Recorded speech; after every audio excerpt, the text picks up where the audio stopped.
ఈ హెల్మెట్ నాటకం work out అవుతుందంటావా? Dubai పరిషత్తులోనే best actor ఎరగదీశాను రా. అంతేనంటావా? నువ్వు మాత్రం మెల్లిగా కొట్టరోయ్. జీవించి రెచ్చిపోయావు అనుకో చచ్చిపోతాను. అలా ఎందుకు కొడతాను రా? పదా పెట్టుకుంటా. ఇవాళ అల్లుడి సంగతి అటో ఇటో తెలియాలి. పిలువ మాధవన్ బయటికి.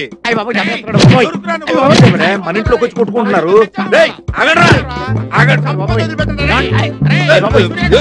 కాపాడండి. కిరీటం లేని శివ చక్రవర్తిలా ఉన్నారు. నన్ను కాపాడండి. వదలొద్దు. మీ అల్లుడు నన్ను చంపేస్తాడు. అల్లుడు? అవును అవును మావయ్య, నేనే. మావయ్య నిన్న మందు తాగొచ్చి మీ అమ్మాయిని కొట్టినందుకు మొహం చూపించుకోలేక హెల్మెట్ పెట్టుకొని తిరుగుతున్నారు మావయ్య. ముందు నేసేస్తాను మావయ్య. ఆయన చంపడం అలా ఉంచు. అసలు మందు తాగి నా కూతురు ఎందుకు కొట్టావు చెప్పు. అదంతా ఓ విషాద కాదా మావా.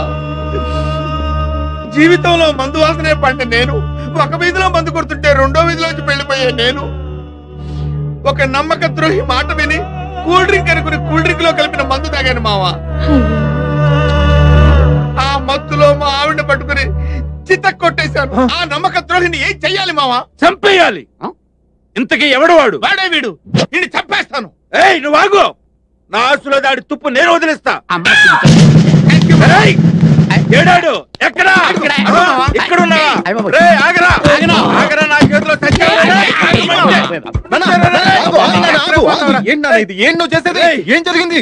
శ్రీరామచంద్రుడు లాంటి నీ బావతో మందు తాగించి సీతమ్మ లాంటి నీ ఎక్కడ కొట్టించిన వాడిని ఏం చేయాలరా? చంపేయాలి. అదేరా నేను చేసేది.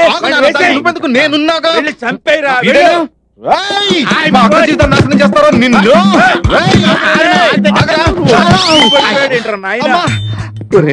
మీ బామ్మర్ది కూడా బాధేస్తున్నాడు రా. ఏనుగు లాంటి మా మామ కుడితేనే తట్టుకో, పీనుగు లాంటి మా బామ్మర్ది కుడితే తట్టుకోలేవురా. తట్టుకుంటాను కానీ మరి మన బావగారిని మోసం చేసిన వాడిని ఏం చేయాలి? చంపేయాలి. అదే నేను చేస్తున్నాను. నువ్వెందుకు? నేను ఏం చంపుతాను?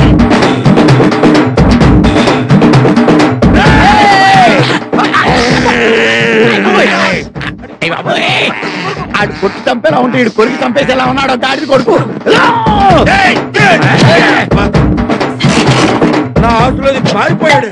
సారీ బాబు గారు, మీ విషయంలో అనవసరంగా పొరపాటు పడ్డాం. దానికే ఉందిలే, నువ్వైనా నన్ను అర్థం చేసుకున్నావు. ఝాన్సీ, నీకు మనసుంటే మందు కొట్టినందుకు నన్ను మన్నించు, చితకబాదినందుకు నన్ను క్షమించు.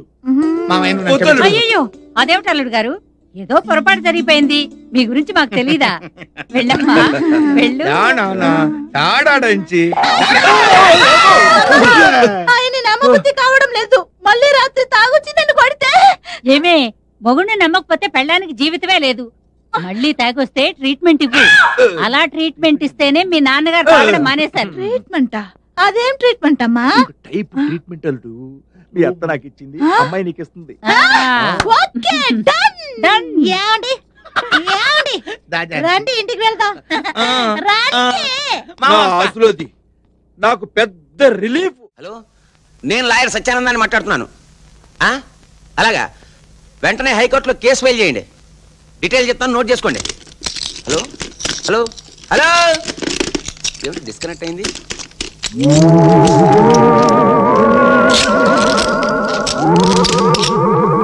అమ్మో, ఉన్న కంచం తింటే ఏదోలే ఆకలేసి ఎమోషన్ లో తినేసామనుకున్నా.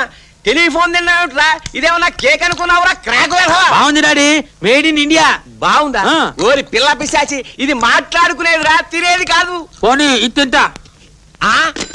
స్కేల్ తింటావుట్రా రాస్కిల్. ఒరే, మీ నాన్న ఒరిజినల్ పిశాచి అయినా రక్తంతో సరిపెట్టుకున్నాడు. నువ్వేమిట్రా ఆర్టికల్ కనిపిస్తుందా అప్పుడలా నవ్వులేస్తున్నావు? నాన్న, ఈ ఇంట్లో వస్తువులన్నీ 2 రోజులు తినేస్తావా? 2 days టూ వచ్చాడు, ఓన్లీ 1 day చాలు. అమ్మో, వీడి భరించడం నా వల్ల కాదు. మీరేం వర్రీ కాకండి గురుగారు. పాపం పిల్లలకి ఏం తోచకపోతే ఆకలి ఆకలి అని ఏడుస్తుంటారు. అందుకే ఆడి గేమ్ తీసుకొచ్చారా చూడండి.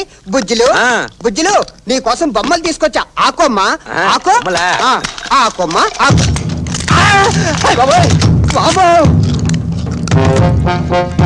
బాగుంది బాగుంది బాబు.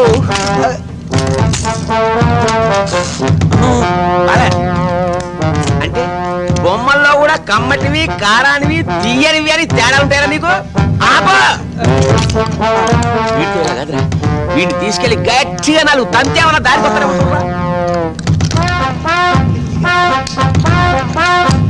1 2 3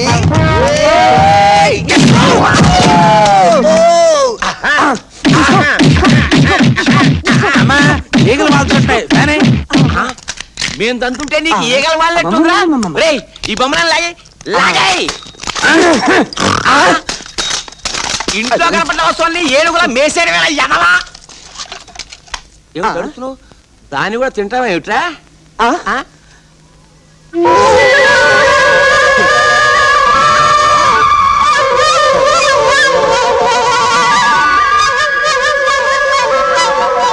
ఈ విద్య కూడా వచ్చా? ఆల్రౌండ్ అనుకుంటా.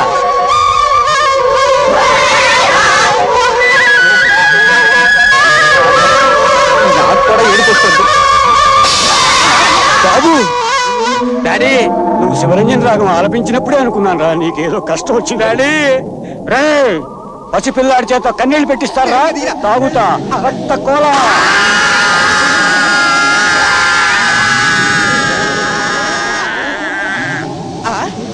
గురు రెడ్ కాదురా బ్లడ్. జాగ్రత్త, వాడు ఫ్లూట్ ఊదితే నేను ఎప్పీరవుతాను, ఎప్పీరైతే బ్లడ్ తాగుతాను. మమ్మల్ని క్షమించండి దయ్యం గారు, ఇంకెప్పుడు మీ బుద్ధులు కానీ ఏవి అను. వీరి మీద ఒట్టు. ఇంకెప్పుడు వాడు నిన్నేమనర్రా. వస్తా. వీడికి తిడితే తెలియదు, కొడితే ఆనదు, పైన వాడొకడు. ఏం చేద్దాం రా? ఒక పని చేద్దాం. ఏం చేద్దాం? ఆలోచిద్దాం. రిజిస్ట్రేషన్ అంతా నేను చూసుకుంటా, నాకు వదిలేయండి. అదే సార్ మొన్నే అప్లై చేశాను, ఈ రోజు రమ్మన్నారు. అదే కదండి నేను చెప్పేది, అన్ని నేను చూసుకుంటానంటున్నాను కదా. రండి క్యాంటీన్కి వెళ్దాం. ముందు రిజిస్ట్రేషన్ అయితే. అబ్బా కాగితాలు మీ ఇంటికి వస్తాయి, సరేనా? రండి క్యాంటీన్కి వెళ్దాం. సార్ రిజిస్ట్రేషన్ వరకు అయిపోతే. ఎక్స్క్యూజ్ మీ, రిజిస్టర్ ఆఫీస్ ఎక్కడ సార్? ఇదే. మరి క్యాంటీన్కి వెళ్ళేంట్రా నువ్వు చేసేది? అదే నీ ఇష్టం వచ్చిన చోట రిజిస్టర్ ఆఫీస్ పెడితే ఒప్పుకుంటాం అనుకున్నావా? కోర్టు మార్షల్ చేస్తాను, జాగ్రత్త. Be careful. మీ పేరేమన్నారు?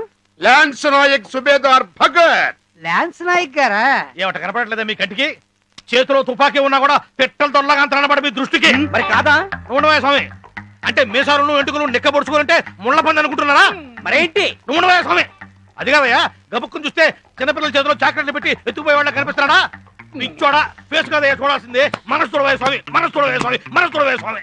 ఇదిగో నువ్వు గవర్నమెంట్ లో పనిచేస్తూ జీతం తీసుకుంటా ఆఫీస్ లో నిద్రపోనే కాదను, క్యాంటీన్ లో తిరుగునే కాదను, పంచు తిరునే కాదను. ఇదిగో పిచ్చోడా, చూడడానికి ఆయన గౌడి గేదెలా కనపడొచ్చు, కానీ ఆయన నిరాగా గడ్డి తిట్టలేదయ్యా. మరి ఏం తింటాడయ్యా? స్వామి కమ్మటి భోజనం తింటాడయ్యా. ఇది అసలు నాకు అర్థం కదా, మీ గడ్డి గట్టి కనిపిస్తాడయ్యా ఆయన. మొన్న ఈయన కూడా అంతే నానా మాట్లాడు, నేను ఉన్నా కాబట్టి సరిపోయింది. ఇప్పుడు నువ్వు మధ్యలో అయిపోయాడు, నేను ఉండగానే.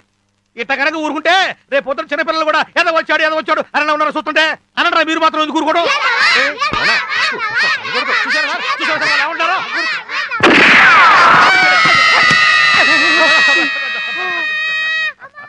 సంతకం పెట్టు.